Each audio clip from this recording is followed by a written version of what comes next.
Julian Assange is a wanted man. Mr. Assange? Wanted by the world's media, American authorities and, more pressingly, by Swedish prosecutors. None of them are having much luck. This week his lawyers were in court arguing that Sweden's request to extradite Assange to face questioning over rape allegations was comprehensively flawed. And what we've seen is process abuse after process abuse being revealed for hours and hours. A judgment may be a fortnight away, but it's not just legal assaults that Assange is fending off right now. In recent weeks he's faced a barrage of highly critical books from former associates, cashing in on his now extraordinary international profile. It's a far cry from when I first caught up with Julian Assange 9 months ago, when the little-known former hacker was backpacking around Europe, running a largely unknown website called WikiLeaks. I caught up with Assange again in London during a break in the extradition hearings a few days ago. Well, thanks for your time, Julian. We've seen a lot of different faces of Julian Assange in the last months, but the suit and the short haircut is new. Is this a new image, or is it courtroom Assange? Well, it's when you're in this business, people will try and take any point they can to malign you and stop the power of your publication. And so that's, I guess, the same reasons why politicians dress so conservatively when they're under constant attack. And so that's something that I have to do in order to keep the focus on our material and keep the focus off me. Well, it's been an uphill battle keeping the focus off you. Has it surprised you, the intensity of attention upon you? I don't think it's surprised me. If you look at if you think about the situation carefully, I suppose that's inevitable. That someone who's associated with a new endeavour that is very controversial and has a lot of very powerful enemies will be the subject of ad hominem attacks on the person if they can't get an attack on the content. But certainly the level of scrutiny and the level of attacks on my person is like nothing else I've experienced, possibly with some exceptions, like nothing else anyone in Australia has experienced. The current extradition hearings, I know we're yet to hear the final witnesses, but what's been your experience so far? How do you think it's going? Well, I think a lot has come out into the public domain that wasn't there previously. That's been a sense of relief to you. You said that's a sense of relief to me. I mean, because it's an ongoing legal process, it's not something that I can talk about the facts of the matter, and that yet at the same time we have seen other parties, Swedish government, and uncertain individuals. They're leaking, ironically enough, they're leaking. They're violating their own laws and feeding out selective bits of the material and selective allegations to the media, where we cannot do that if we are to follow the practice and the law. Well, however this current situation pans out, it looks like you're going to be in need of a home. Let's rule out the US, possibly rule out Europe for the short term. Is Australia one of your options, or the proper question is, what are your options? Yeah, I mean, the support from the Australian people is very strong. So that, to that sense, Australia is a very good option. But as we've seen with the statements, especially last year, by Gillard and McClellan. Yes, Australia's hardly rolling out the welcome mat for you. That's right. I mean, on the surface it will all be give the Australian people what they demand. Underneath, it will be give the United States everything it wants. And that's something we see even now with the more recent statements by Gillard. A hands-off sort of notion. Pretending to be hands-off. Statements that there is not any more an active investigation by the Australian Federal Police into our activities. That has been cancelled. But we know that under the surface, in fact, there's not an Australian Federal Police investigation, but there is assistance being afforded to the United States. And that is something that really needs to come out. Gillard, McClellan need to disclose all the assistance they have afforded foreign countries against Australians involved in WikiLeaks and the Australian registration of WikiLeaks as an entity.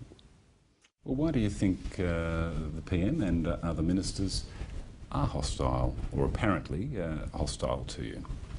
Well, they're co-opted. I mean, the Australian Labor Party has been co-opted in key positions by the United States since 1976. Well, the WikiLeaks material certainly didn't reflect well upon the Labor Party. Do you think that's effectively showing a well-beaten path from Labor to the American Embassy?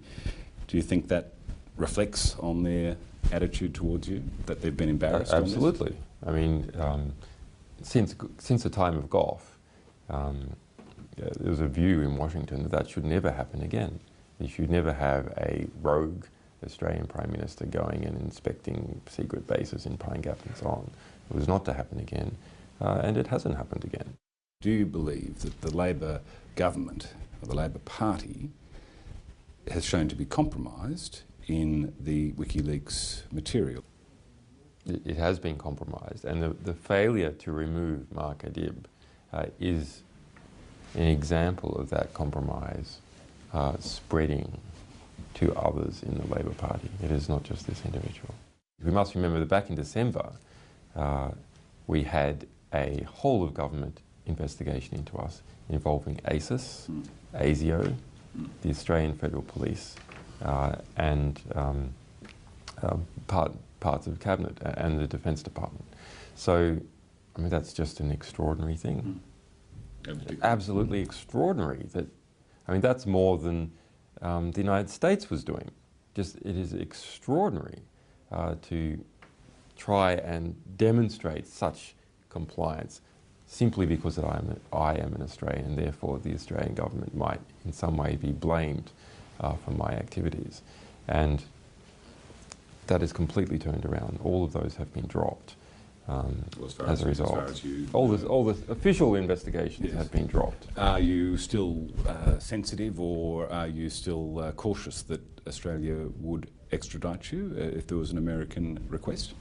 Yes, I think that is still a serious issue. Do you feel safer in the UK than you do in Australia on that? I think they're about the same at the moment. As far as you're aware, has all the relevant material, the WikiLeaks material dealing with Australia, has that been released? No, there's more coming. And you've seen, I mean, in the past few weeks, there's more material coming up. And what is the nature of that material?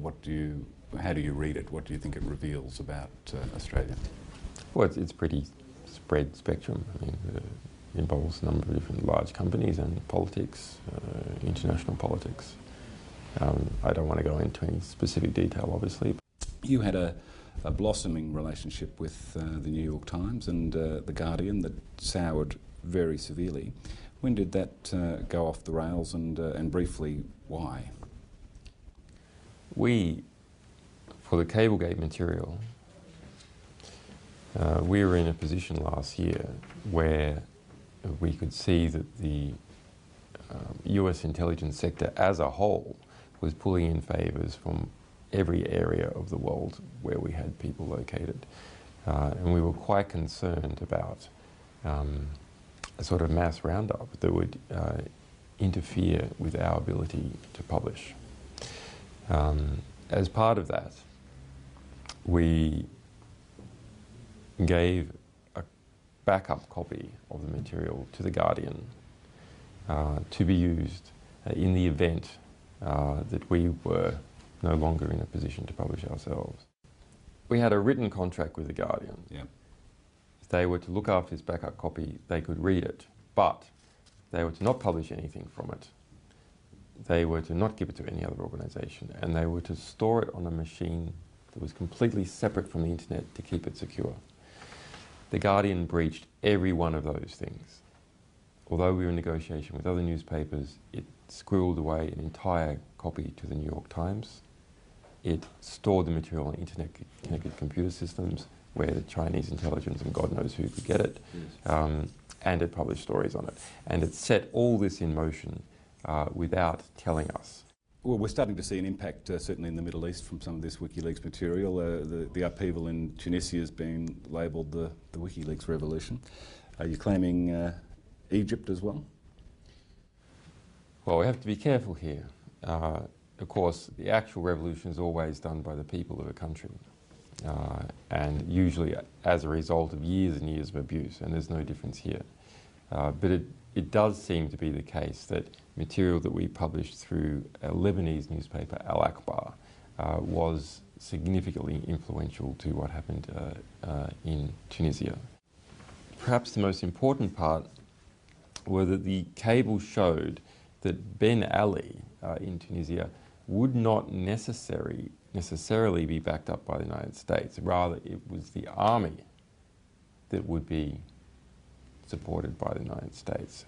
And my suspicion is that that gave the army and people around the army in Tunisia the confidence that they needed to attack the ruling political elite. Additionally, those cables were read by all the surrounding country intelligence agencies and armies, and that would have affected their decisions on whether they should intervene to support Ben Ali in particular ways. And then there's no doubt that Tunisia was the example for Egypt and Yemen and Jordan and all the protests that have happened there. This is almost textbook WikiLeaks theory. You've always said if information was available, there would be a political flow on. I mean, you must be sort of ticking your boxes here going, there would be an impact. There's an impact. I mean, it's extremely gratifying. Yes, I mean, I've had all these troubles in London, but to see this happening elsewhere is, worth every cent of time wasted on the other thing. All right. Well, thanks for your time, John. Okay. Thanks.